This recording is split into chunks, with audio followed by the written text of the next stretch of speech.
오늘 요한복음 강의 18번째 시간입니다. 하나님의 선택, 인간의 선택이라는 제목으로 하나님의 말씀 전하도록 하겠습니다.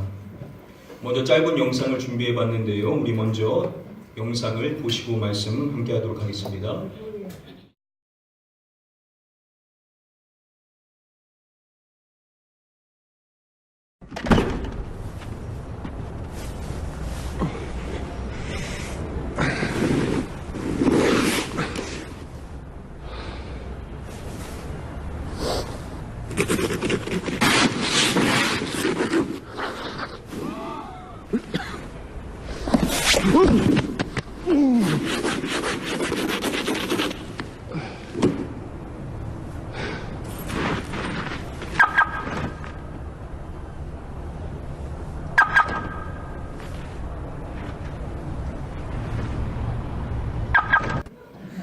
프랑스의 대표적인 실존주의 철학자였던 장폴 사르트르는요, 인생을 설명할 때 이렇게 이야기를 했다고 하죠.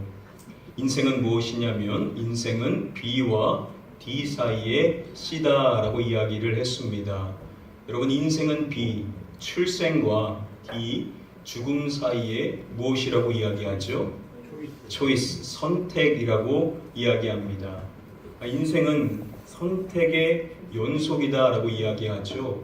모든 사람들은 자신의 주어진 삶 가운데 지속적으로 계속 선택하며 인생을 살아가야 된다라고 이야기를 하는 것입니다. 그러한 선택에 대해서 이렇게 이야기를 하죠. 순간의 선택이 평생을 좌우한다라고 이야기함으로써 우리가 인생을 살아가면서 선택하는 것이 얼마나 중요한지를 설명해 줍니다.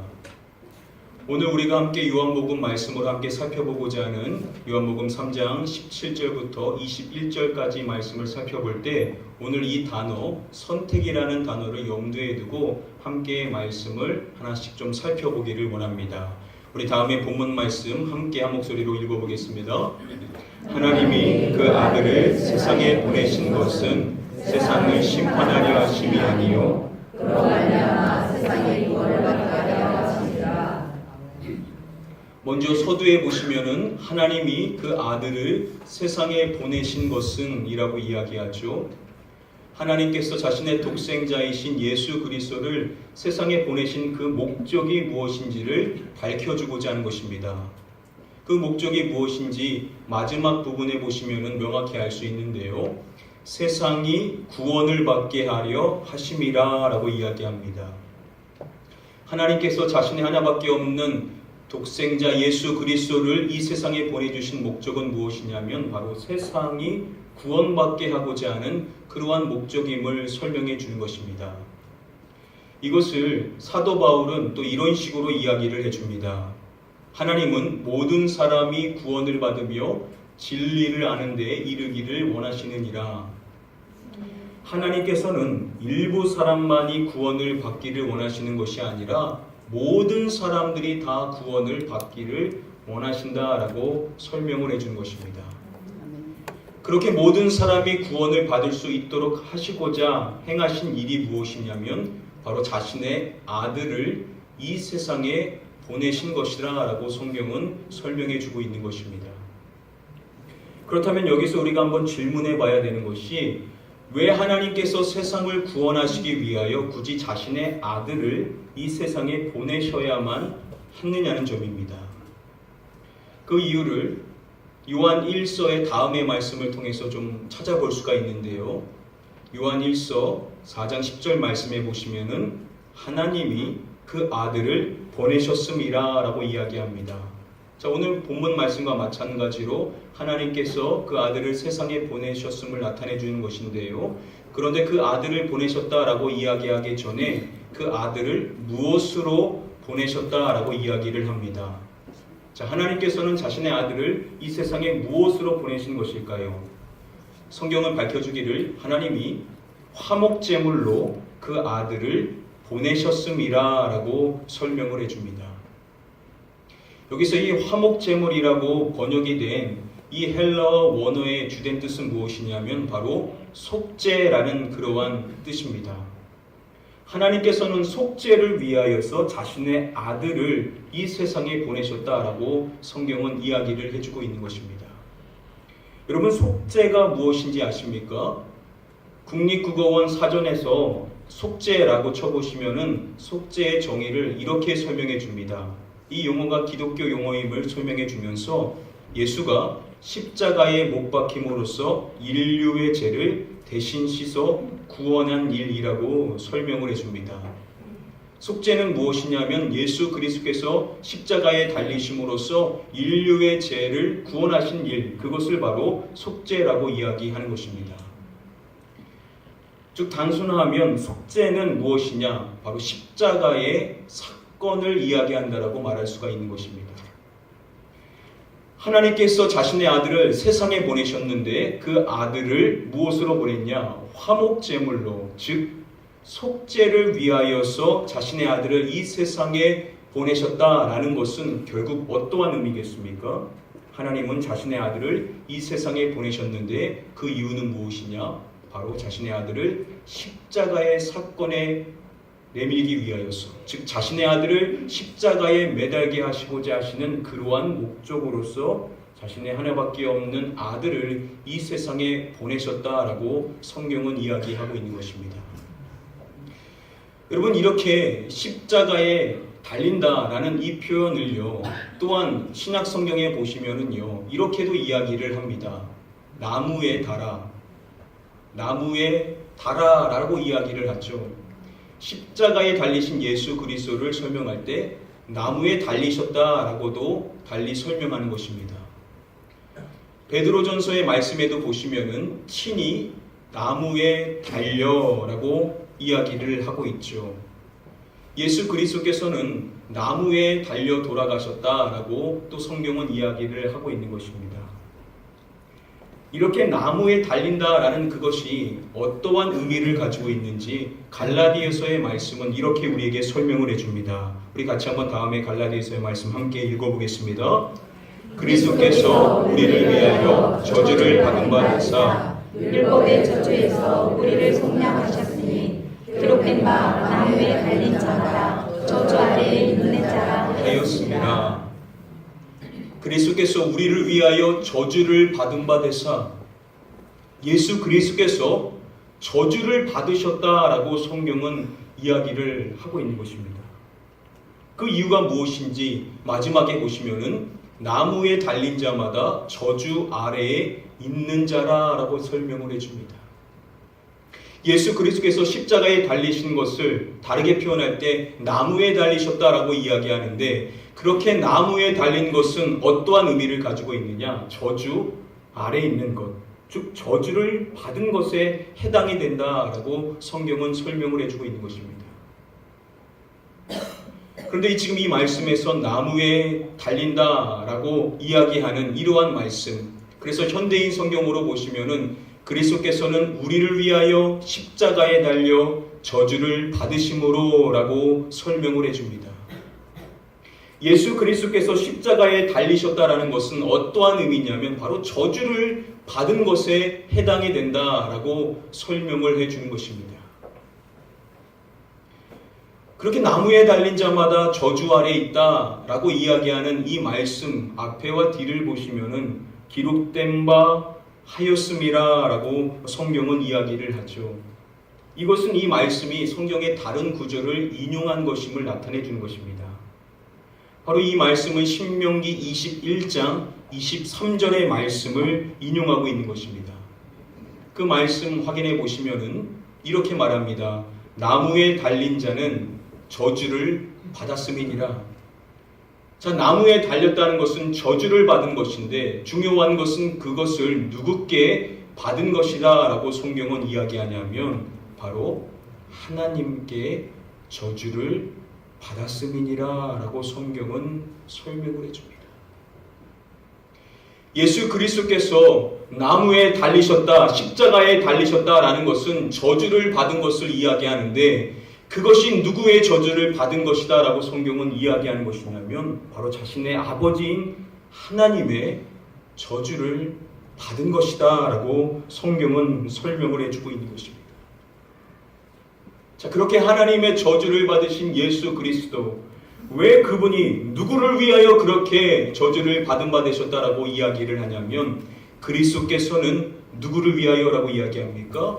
우리를 위해 십자가에 달려 저주를 받으심으로 라고 성경은 이야기합니다. 예수 그리스도께서 그렇게 하나님의 저주를 받으신 그 이유가 무엇이냐면 바로 저와 여러분들을 위함이라는 것입니다. 이것을 고린도후서의 말씀은 이런 식으로도 설명해 줍니다. 하나님이 죄를 알지도 못하신 일을 우리를 대신하여 죄로 삼으신 것은 우리로 하여금 그 안에서 하나님의 의가 되려 하심이라 라고 설명해 줍니다. 하나님이 죄를 알지도 못하시니, 여기서 죄를 알지도 못하시는 이는 누구를 말씀하는 것이겠습니까? 예수 그리스도를 이야기하죠. 하나님께서는 자신의 아들, 죄를 알지 못하는 자신의 아들 예수 그리스도를 우리를 대신하여 죄로 삼으셨다라고 성경은 이야기를 하고 있는 것입니다. 바로 저와 여러분들이 죄로 인하여서 그 죄에 마땅한 보응을 받아야 된다는 것입니다. 그게 정상인데 하나님께서는 그러한 저주를 저와 여러분들에게 그대로 적용시키신 것이 아니라 그것을 어떤 식으로 적용시킨 것이냐면 저와 여러분들이 아닌 누구를 대신하여 그 저주를 받게 하신 것이라고 성경은 이야기하는 것이냐면 바로 예수 그리스도. 우리가 받아야 될 그 저주를 자신의 아들, 죄를 알지도 못하시는 자신의 아들이 대신 그 저주를 받게 하심으로써 우리의 구원의 길을 열어주셨다라고 성경은 이야기를 해주고 있는 것입니다. 그것을 단적으로 확인해 볼 수 있는 사건이 예수 그리스도께서 십자가상에서 자신의 아버지를 향하여서 뭐라고 외치셨습니까? 엘리 엘리 라마 사박다니. 나의 하나님, 나의 하나님, 어찌하여 나를 버리셨나이까?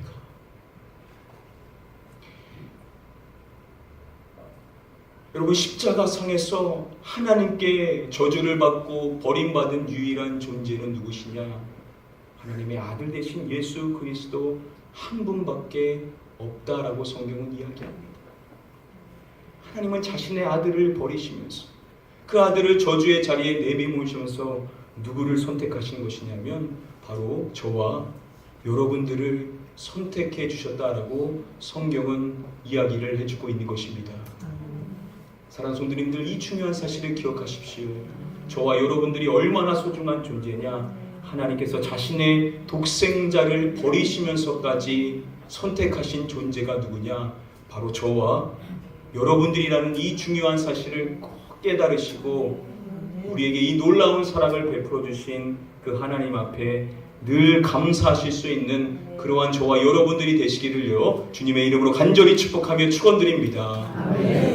하나님의 선택은 누구냐? 바로 저와 여러분들이다 라고 첫 번째로 말씀해 주시는 것입니다. 우리 다시 한번 오늘 본문 말씀을 같이 한 목소리로 함께 읽어보도록 하겠습니다.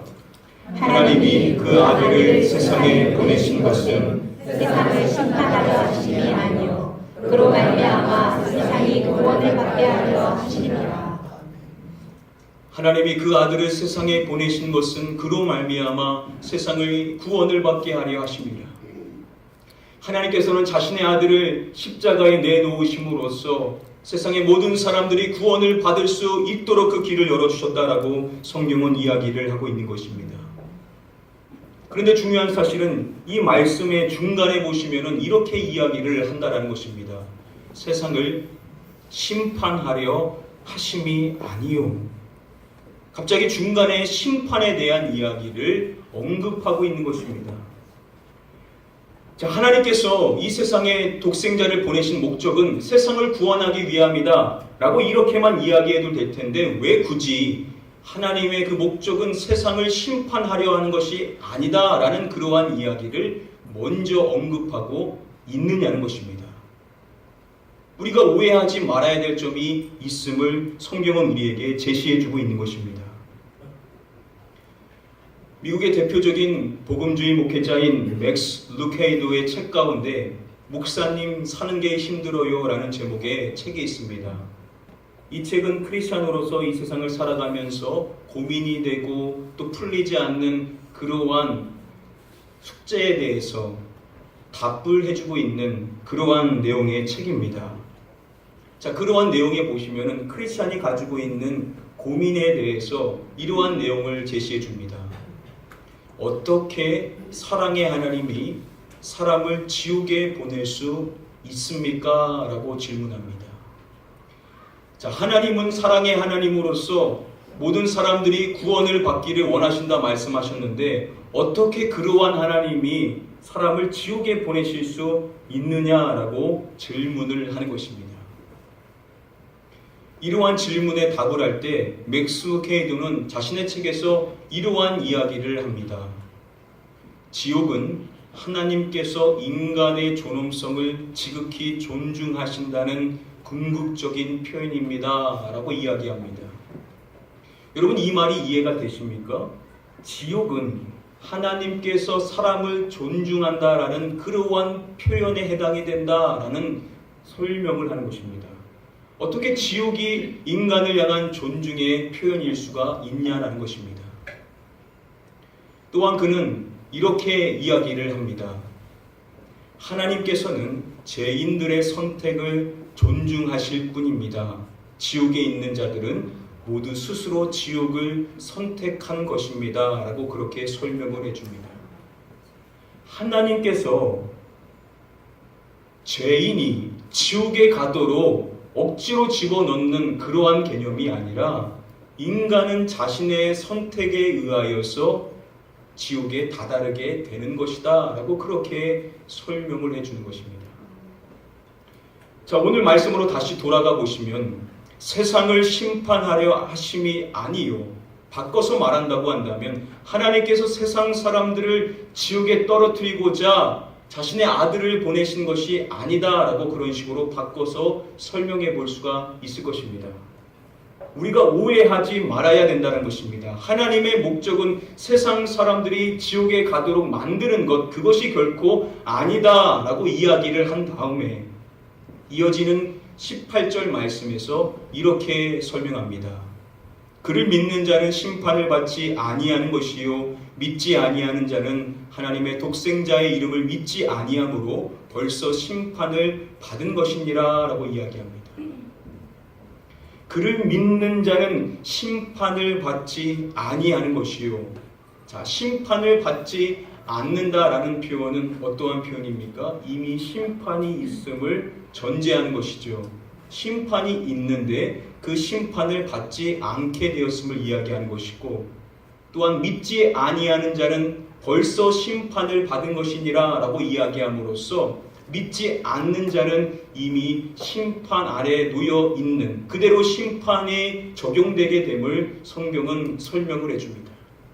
결국 두 가지, 모든 사람들, 세상에 있는 모든 사람들의 실상은 뭐냐? 다 심판 아래에 있음을, 그들 모두에게는 심판이 주어져 있음을 성경은 이야기하는 것입니다. 여러분, 왜 그런 것입니까? 성경은 그 이유를 이렇게 설명해 주죠. 모든 사람이 죄를 범하였음에 라고 이야기합니다. 이 세상의 모든 사람들은 다 죄를 범한 존재이기 때문에 그 죄에 마땅한 형벌을 받게 됨을 이야기합니다.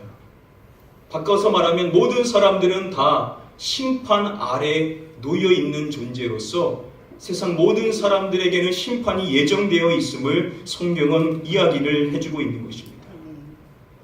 자, 그렇게 모든 사람들이 심판을 받아야 마땅한데, 그것이 예정되어 있는 일인데 하나님께서 그러한 심판에서 벗어날 수 있는 그러한 길을 제시해 준 것인데, 그것이 무엇이냐? 바로 오늘 말씀에 이야기하고 있는 것처럼 그를 믿는 자는 심판을 받지 아니하는 것이요 라고 이야기함으로써 하나님께서 보내주신 예수 그리스도를 믿는 자에게는 심판이 적용되지 않음을, 즉 예정되어 있었던 그 심판에서 벗어남으로 구원을 받을 수 있다라고 성경은 이야기를 해주는 것입니다. 그러나 그러한 길이 주어져 있음에도 불구하고 여전히 믿지 않고자 선택하는 자에게는 벌써 심판을 받은 것이니라 라고 이야기함으로써 그 심판에서 벗어나지 않고 그대로 그 심판이 적용되게 됨을 성경은 설명을 해주고 있는 것입니다. 이것을 설명할 때 저명한 선교학자였었던 레슬리 뉴비기는 이렇게 설명합니다. 사람은 예수 그리스도를 믿음으로써 심판에서 벗어나는 것과 믿지 않고 그대로 심판에 머무는 것 둘 중에 하나를 선택해야 한다라고 그렇게 설명해 줍니다. 세상 모든 사람에게는 두 가지의 선택사항이 있다는 겁니다. 그대로 예정되어 있었던 그 심판에서 벗어나기 위하여 예수 그리스도를 믿을 것인지 아니면 그 상태 그대로 믿지 않기를 선택함으로써 자신에게 주어져 있는 그 심판에 머물러 있든지 그 둘 중에 하나를 반드시 선택해야 된다라고 설명해 주는 것입니다. 만약에 어떠한 사람이 나는 괜찮습니다. 나는 이대로가 좋습니다. 나는 그분을 믿지 않겠습니다. 라고 이야기하면서 그 자리에 머물겠다. 나는 그냥 그 자리를 선택하겠다. 라고 이야기하는 사람이 있다고 한다면 하나님께서 그러한 사람을 억지로 예수님을 믿게 하는 식으로 하시지는 않으신다는 것입니다. 바꿔서 말하면 그 사람이 안 믿기를 선택한다라고 한다면 그 선택을 존중함으로써 그 선택의 결과대로 이르게 할 것이다 라고 성경은 이야기를 하고 있다는 것이죠. 자, 그런데 하나님의 본심은 무엇이냐는 것입니다. 인간의 선택을 존중하시지만 그렇게 악인이, 죄인이 자신의 그 선택에 머물름으로써 멸망에 떨어지는 것을 하나님께서는 원하시나? 결코 그렇지가 않다는 것입니다. 그것을 다음에 예수께서의 말씀은 이렇게 설명해 줍니다. 우리 다음의 말씀을 같이 한번 함께 읽어보도록 하겠습니다. 주 여호와의 말씀이니라. 나의 삶을 두고 맹세하노니 나는 악인이 죽는 것을 기뻐하지 아니하고. 주 여호와의 말씀이니라 라고 이야기함으로써 하나님의 말씀이다 라고 설명해 줍니다. 그러면서 뭐라고 말씀하시냐면 나의 삶을 두고 맹세하노니 라고 이야기함으로써 하나님께서 어떠한 것을 강조하기 위하여 이렇게 표현을 하신 것입니다. 하나님의 본심을 나타내시는데 그것은 무엇이냐? 나는 악인이 죽는 것을 기뻐하지 아니하고 라고 밝혀주십니다. 하나님께서는 믿지 아니하는 자가 그대로 자신의 선택대로 영원한 죽음에 이르는 것을 결코 기뻐하시지 않으신다라고 자신의 마음을 밝혀주시는 것입니다. 하나님의 마음은 무엇이냐? 하나님의 소원은 무엇이냐? 바울이 이야기한 것처럼 하나님은 모든 사람이 구원을 받으며 진리를 아는 데에 이르기를 원하시느니라 라고 말씀해 주심으로써 그 어떠한 사람도 그 선택에 머물러서 멸망에 떨어지기를 원하지 않으시고 하나님은 모든 사람이 예수 그리스도를 믿음으로써 심판에서 벗어나는 구원을 받기를 원하신다라고 우리에게 설명해 주는 것입니다. 여러분, 이것이 하나님의 마음이라고 한다면, 모든 사람이 예수 그리스도를 믿는 것이 하나님의 소원이라고 한다면 저와 여러분들은 신앙생활을 할 때 무엇을 최우선순위로 선택하며 신앙생활을 해야 될까요? 영혼 구원.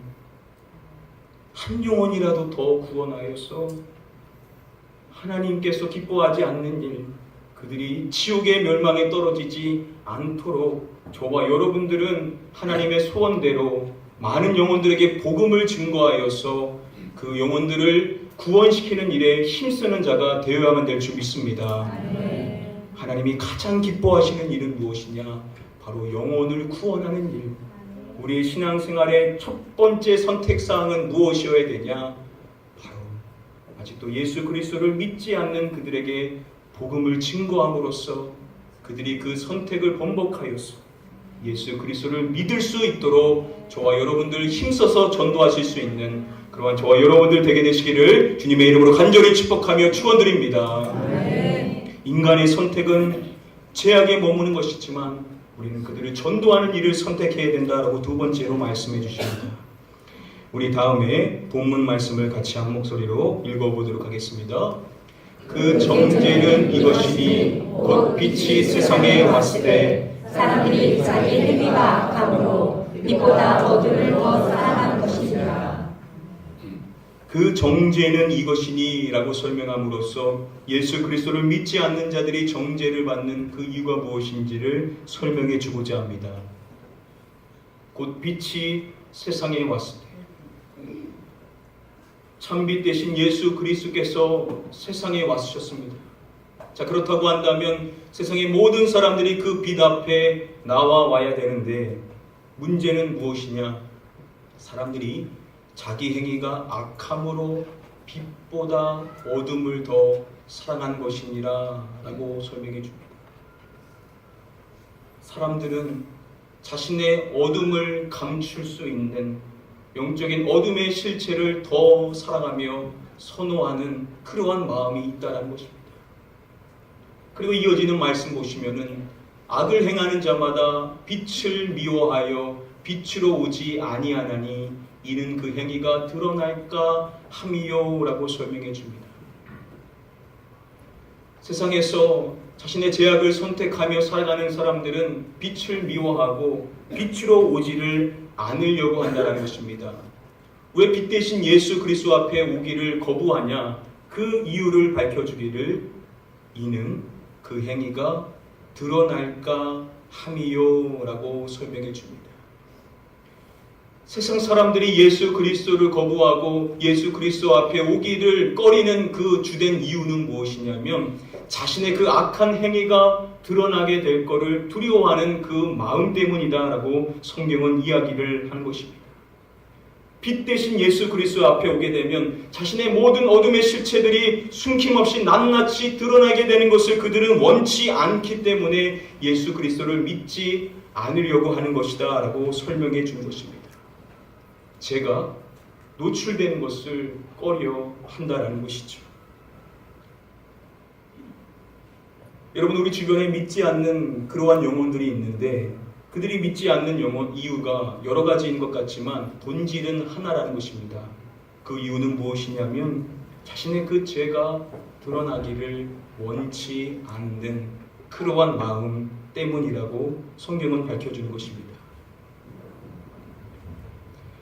사랑하는 성도님들, 그렇다고 한다면 저와 여러분들의 기도 제목처럼 그렇게 믿지 않는, 계속해서 거부만 하는 그러한 사람들을 위해서 우리가 기도할 때 어떠한 기도를 제일 먼저 선택해야만 할까요?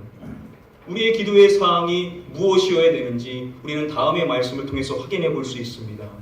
앞서서 우리가 살펴봤었던 예스겔 33장 11절 말씀에서 하나님께서는 악인이 죽는 것을 기뻐하지 아니하신다라는 이 말씀 이어서 하나님께서는 이렇게 말씀해 주십니다. 악인이 그의 길에서 돌이켜 떠나 사는 것을 기뻐하노라 라고 말씀하십니다. 하나님께서는 악인이 그 길에서 돌이켜서 떠나 사는 것을 기뻐하신다. 여기서 그 길에서 돌이켜라고 번역이 된 히브리어 이슈브라는 이 단어는 구약에서 회개를 나타낼 때 쓰이는 그러한 단어입니다.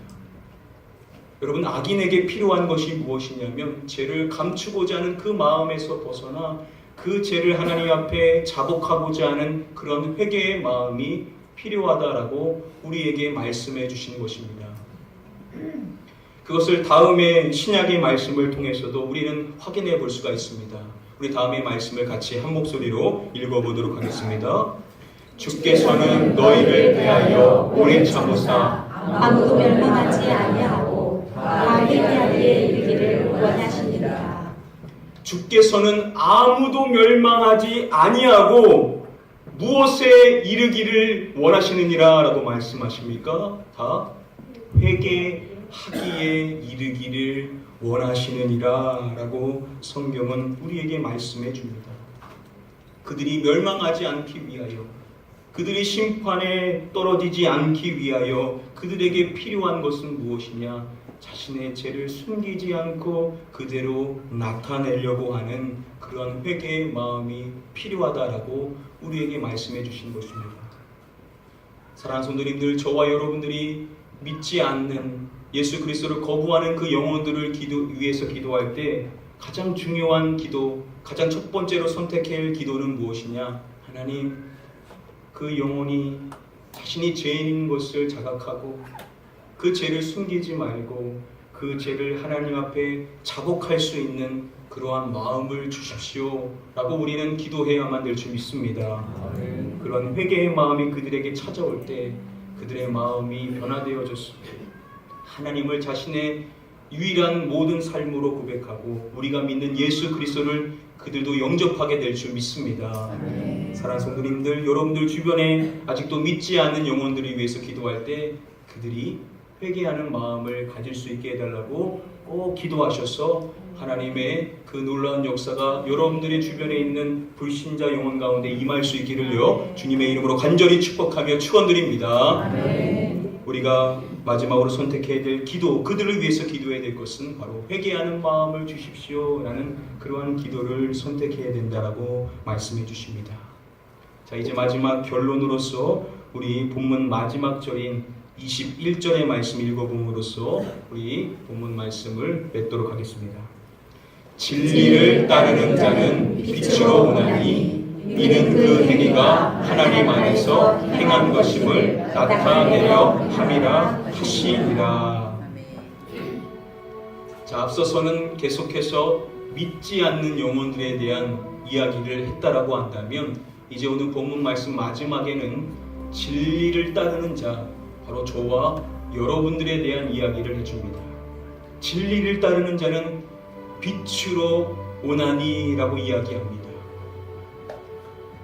이 복음서를 기록하고 있는 사도 요한은 자신의 서신서인 요한 1서의 말씀에서 또 우리에게 이렇게 이야기합니다.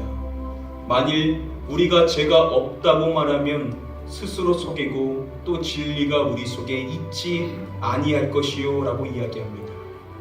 만일 우리가 죄가 없다고 말하면 어떠한 것을 이야기하는 것입니까? 우리의 삶에 회개가 없다라고 한다면, 죄를 고백하는 그러한 것이 없다라고 한다면 우리 속에는 진리가 거하는 것이 아니다라고 이야기를 합니다. 저와 여러분들이 믿는 자로서 우리가 우리의 신앙을 위해서도 선택해야 될 그 내용은 무엇입니까? 여러분, 우리도 여전히 어둠 속에 감춰 인생을 살고 싶어하는 그러한 마음이 남아있지 않습니까?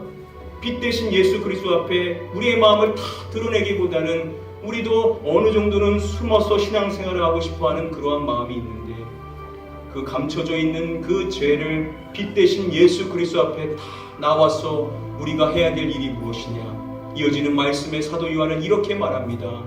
만일 우리가 우리 죄를 자백하면 그는 미쁘시고 의로우사 우리 죄를 사하시며 우리를 모든 불의에서 깨끗하게 하실 것이요 라고 성경은 이야기합니다. 만일 우리가 우리의 죄를 자백하면, 바로 저와 여러분들이 선택해야 될 신앙의 모습은 무엇이냐? 저와 여러분들의 죄를 감추지 말고 빛 대신 예수 그리스도 앞에 다 드러내어서 고백하는 회개의 삶을 살아야 된다라고 우리에게 말씀해 주시는 것입니다. 사랑하는 성도님들, 저와 여러분들의 신앙생활에서 얼마나 더 철저하게 회개를 하느냐, 그게 관건이라는 것이죠. 그랬었을 때 우리는 모든 불의에서 깨끗하게 하심으로 하나님과 우리 사이에 막힘이 없고 걸림돌이 없고 하나님의 뜻이 우리의 삶에 온전히 이루어질 수 있는 그 통로는 무엇이냐? 바로 우리의 죄를 감추지 말고 자백하는 것. 불신자를 위해서만 회개의 마음을 주십시오 라고 기도할 것이 아니라 사실 우리 자신을 위해서 그러한 기도를 동일하게 해야 된다라고 우리에게 마지막으로 말씀해 주시는 것입니다. 사랑하는 성도님들, 저와 여러분들의 신앙생활 삶 가운데 우리의 죄를 이렇게 철저히 다 빛 대신 예수 그리스도 앞에 자백하심으로써 모든 불의에서 깨끗해지는 진리가 여러분들의 인생의 삶에 온전히 이루어질 수 있는 그러한 복된 삶이 되시기를 마지막으로 주의 이름으로 간절히 축복하며 축원드립니다. 우리 자리 같이 한번 기도하겠습니다. 이 시간 기도하실 때 먼저 우리가 기도해야 될 아직도 예수 그리스도를 믿지 않는 그 영혼들을 떠올리면서 그들을 위해서 기도하겠습니다. 하나님, 그들의 마음 안에 자신이 죄인이라는 사실을 깨달을 수 있도록 하나님 그 깨달음의 은혜를 주시고 회개의 마음이 일어날 수 있도록 하나님 인도하여 달라고 우리가 구원해야 될 그 영혼들을 위해서 기도하고, 또한 두 번째로 하나님 우리 안에 있는 이 죄악을 하나님 우리도 철저히 회개하여 빛 대신 예수 그리스도 앞에 감춤 없이 온전히 철저히 회개하는 신앙생활이 되게 해달라고 우리 같이 한번 통성으로 합심하여 기도하도록 하겠습니다. 기도합니다. 아버지